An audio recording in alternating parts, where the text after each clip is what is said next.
દર્શક મિત્રો, સામાન્ય જનતાના ખિસ્સા પર મોંઘવારીનો વધુ એક તોતિંગ બોજ આવી રહ્યો પડ્યો છે. ઈંધણના ભાવમાં સતત થઈ રહેલા વધારાની કડીમાં આજે સવારથી જ પેટ્રોલ અને ડીઝલના ભાવમાં ફરી એકવાર વધારો ઝીંકવામાં આવ્યો છે. આજે સવારથી જ તેલ કંપનીઓ દ્વારા પેટ્રોલ અને ડીઝલની કિંમતીઓમાં પ્રતિ લીટર 90 પૈસાનો વધારાનો અમલી કરી દેવામાં આવ્યો છે. આંચકાજનક બાબત તો એ છે કે છેલ્લા 5 દિવસની અંદર આ બીજી વખત ભાવ વધારો કરવામાં આવ્યો છે. આ તેજીએ વાહન ચાલકોની ચિંતા બમણી કરી દીધી છે. 5 દિવસમાં જ ફરીવાર ભાવ વધતા હવે દેશ અને રાજ્યના વિવિધ શહેરોમાં પેટ્રોલ અને ડીઝલના ભાવ નવી ઐતિહાસિક સપાટી તરફ આગળ વધી રહ્યા છે. આંચકા બાદ મેટ્રો શહેર સહિત ગુજરાતના મુખ્ય શહેરોમાં પણ ઈંધણના ભાવ વધી ગયા છે.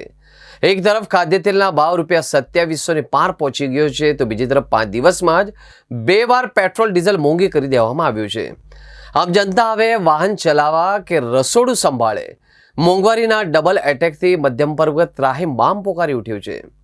વારંવાર બદલાતા ભાવોના કારણે ટ્રાન્સપોર્ટ વ્યવસાય સાથે સંકળાયેલા લોજિસ્ટિક ઓપરેટર્સ પણ મુશ્કેલીમાં મુકાયા છે.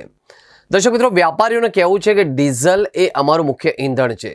જો 5 દિવસમાં 2 વાર ભાવ વધશે તો જૂના ભાડામાં ગાડીઓ દોડાવવી અશક્ય બની જાય છે.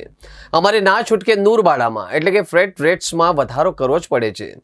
આજે ગુજરાતના કોઈ પણ શહેરમાં કે ગામડામાં જઈને સામાન્ય માણસની નાળ પારખવાનો પ્રયાસ કરશો તો એક જ સૂર સંભળાશે. હવે જીવ દોહલું બન્યું છે. શાકભાજી અને દૂધના ભાવ તો પહેલેથી સામાન્ય જનતાની કસોટી કરી રહ્યા છે, પરંતુ છેલ્લા થોડા દિવસોમાં મોંઘવારીએ જે ડબલ એટેક કર્યો છે તેણે મધ્યમ વર્ગની સહનશક્તિ સીમા વટાવી દીધી છે. કમાણીના સ્ત્રોત મર્યાદિત છે, પગાર એ જ છે, ગતિ અટકેલા છે, પણ ખર્ચ રોકેટની ગતિ આગળ વધી રહ્યો છે.